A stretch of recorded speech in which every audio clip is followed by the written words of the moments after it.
Cette partie est consacrée au démenti par les apôtres de Jésus de la croyance de Paul à la fin de la loi pour être sauvé et la croyance à la crucifixion de Jésus qui la remplace. En effet, comme le montrent les versets de la Bible qui ne comportent aucune contradiction ni injustice, cités ci-dessous, la loi que Jésus est venu enseigner est basée sur les 10 commandements. La pratique des 10 commandements, en suivant l'exemple de Jésus, qui allège les difficultés des Juifs qui l'ont précédé, des Juifs qui l'ont précédé, et qui les rectifie de toutes les déviations de la loi de Moïse qu'il faisait, en restaurant l'authenticité de la loi de Moïse, qui est basée sur les 10 commandements, la pratique des 10 commandements, qui n'ordonne que le respect des droits de Dieu et le respect des droits de son prochain, en évitant donc de faire du mal vis-à-vis de Dieu et du mal vis-à-vis de son prochain, et tout cela en suivant l'exemple de Jésus. Et comment peut-il y avoir une fin en cela, comme Paul invite à le faire dans Galates chapitre 3, verset 24, où Paul dit: ainsi, la loi a été comme un pédagogue pour nous conduire à Christ, afin que nous puissions justifier par la foi. Et la foi étant venue, nous ne sommes plus sous ce pédagogue. Et dans Galates chapitre 3, verset 10, Paul dit encore: car tous ceux qui s'attachent aux œuvres de la loi sont sous la malédiction de Dieu. Et dans Romains chapitre 10, verset 4, Paul dit encore: car Jésus est la fin de la loi. Et toutes ces paroles de Paul, en effet, dire qu'il y a la fin de la loi, d'abord dire qu'il y a la fin à la loi, c'est, comme Paul le dit, alors que la loi n'ordonne que le respect des droits de Dieu et le respect des droits des créatures, est en soi une grave injustice démentie par les paroles de Jésus, qui sont celles de la Bible, qui ne comportent aucune injustice ni contradiction, et qui disent, dans tous les quatre évangiles, donc par exemple selon Matthieu, chapitre 5, versets 17 à 19, Jésus dit: ne croyez pas que je sois venu pour abolir la loi ou les prophètes. Je suis venu non pour abolir, mais pour accomplir. Car je vous le dis en vérité, tant que le ciel et la terre ne passeront point, il ne disparaîtra pas de la loi un seul iota ou un seul trait de lettre jusqu'à ce que tout soit arrivé. Si le ciel et la terre passent, c'est que c'est la fin du monde qui est arrivée. Tout soit arrivé après la fin du monde, c'est que le jugement dernier a eu lieu. Et Jésus continue en disant: celui qui supprimera l'un des plus petits commandements et qui enseignera aux hommes à le faire sera appelé le plus petit dans le royaume des cieux, donc sera en enfer avec les démons. Mais celui qui les observera et qui enseignera à les observer, celui-là sera appelé grand dans le royaume des cieux, donc sera au paradis avec Jésus, avec lui. Et Jésus continue en disant au chapitre 20, au verset 20 plutôt, car je vous dis, si votre justice ne dépasse pas celle des scribes et pharisiens, vous n'entrez pas dans le royaume des cieux. Donc, il est évident que Jésus a invité à pratiquer la loi afin d'être sauvé par les paroles qui ne comportent aucune injustice ni contradiction. Et Jésus invite à le faire en suivant son exemple,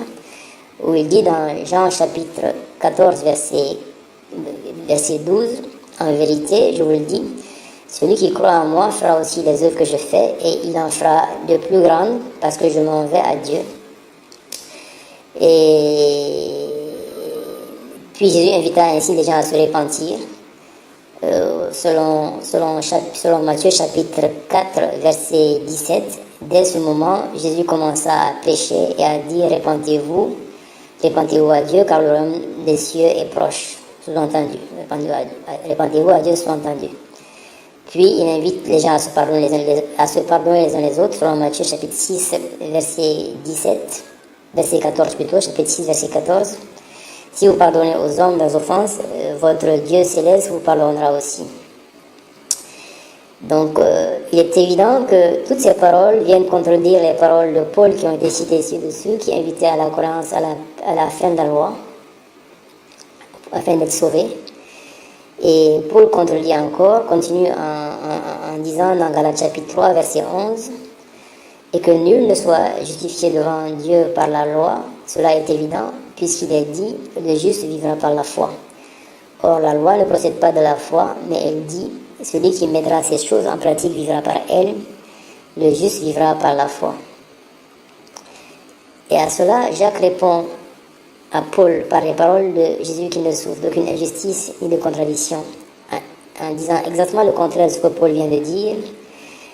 Et Jacques dit, selon l'épître de Jacques chapitre 2 verset 18, mais quelqu'un dira: toi, tu as la foi, et moi j'ai les œuvres. Montre-moi ta foi sans les œuvres, et moi je te montrerai la foi, ma foi donc, par mes œuvres. Si tu crois qu'il y a un seul Dieu, tu fais bien. Les démons le croient aussi, mais ils tremblent parce qu'ils n'ont pas d'œuvres, ils n'ont pas de bonnes œuvres conformes à la loi. Selon Épître de Jean, chapitre 2, verset 14, Jean continue en disant: mes frères, que sert à quelqu'un de dire qu'il a la foi s'il n'a pas les œuvres? La foi peut-elle le sauver? Il en est ainsi de la foi. Si elle n'a pas les œuvres, elle est morte par elle-même. Jésus a confirmé ces paroles dans les 4 évangiles selon Luc. Par exemple, chapitre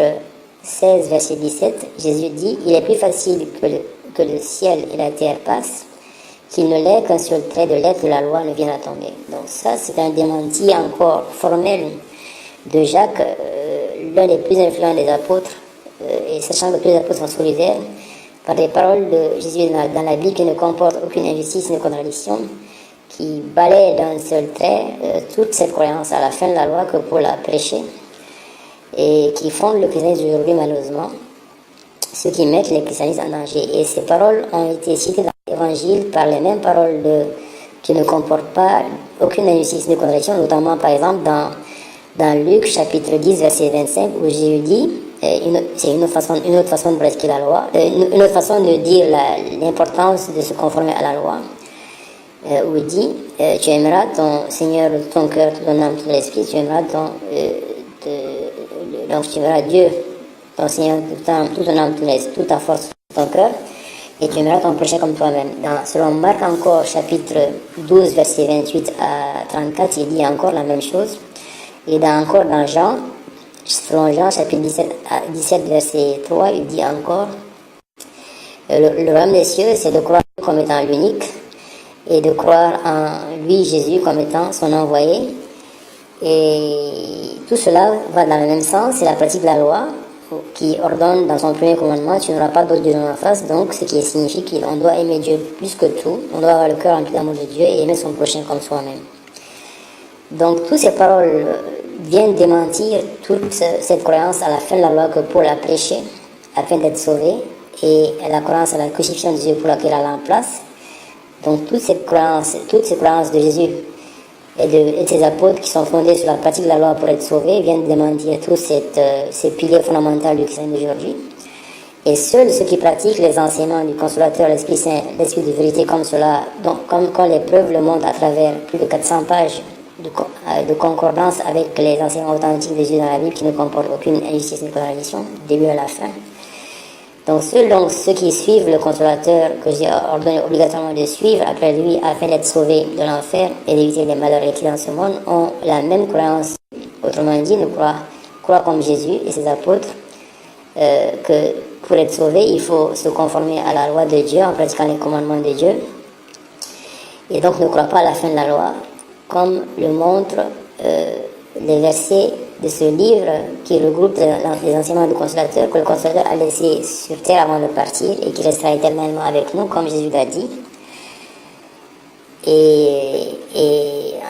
en disant bien, selon Jean chapitre 14 verset 26, quand il viendra, il vous rappellera ce que je vous ai dit et vous enseignera toutes choses. Et ces preuves sont montrées à travers plus de 400 pages de concordance qui ne peuvent être des coïncidences fortuites. Et comme premier exemple de concordance, par exemple, la pratique de la loi que Jésus confirme encore dans Matthieu, selon Matthieu chapitre 19, versets 17 à 20, si tu veux entrer dans la vie, observe les commandements, lesquels lui demandent.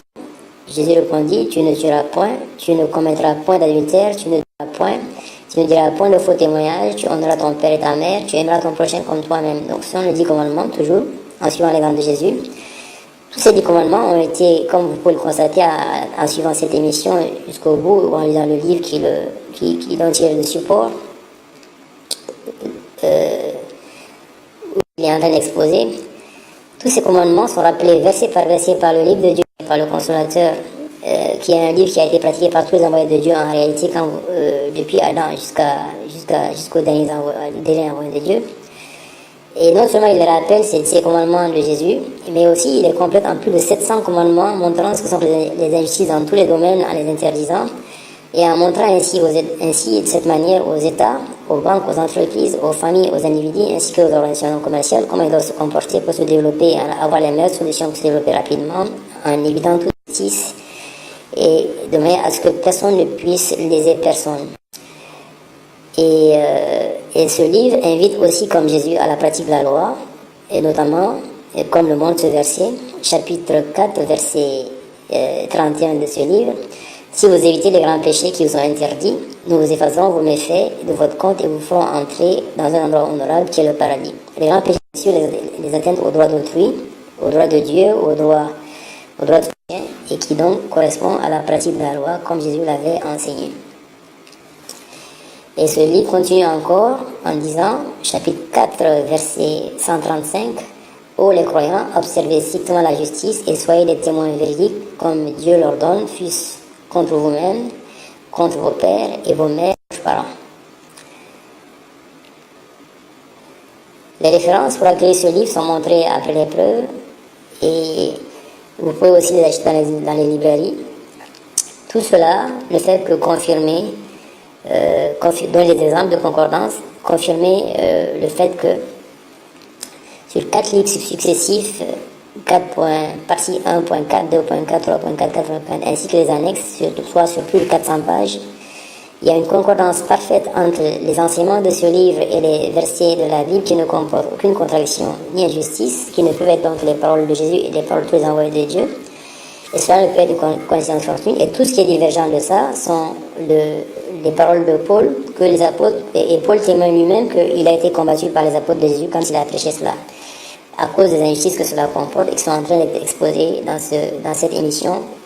thème après thème, sujet après sujet, pilier après pilier, afin que vous puissiez voir avec des preuves indéniables à l'appui, aussi bien dans la Bible que dans les faits, ce que les apôtres de Jésus ont réellement dit et ce qu'ils lui ont reproché. Et cela confirme les paroles de Jésus selon Jean, chapitre 14, verset 16, où il dit il vous donnera un autre consolateur afin qu'il demeure éternellement avec vous. Et ce livre est éternellement avec nous, comme le monde, c'est preuve de concordance parfaite, non seulement avec l'enseignement authentique de Jésus qui ne comporte aucune injustice ni contradiction, mais aussi avec les découvertes de tout domaine confondu, y compris scientifique, dont vous aurez des exemples en suivant l'émission jusqu'au bout, qui plaît à Dieu, qui montre que ce livre n'a aucunement été altéré et qu'il a gardé toute son authenticité malgré qu'il est dans le monde pendant plus de 14 siècles.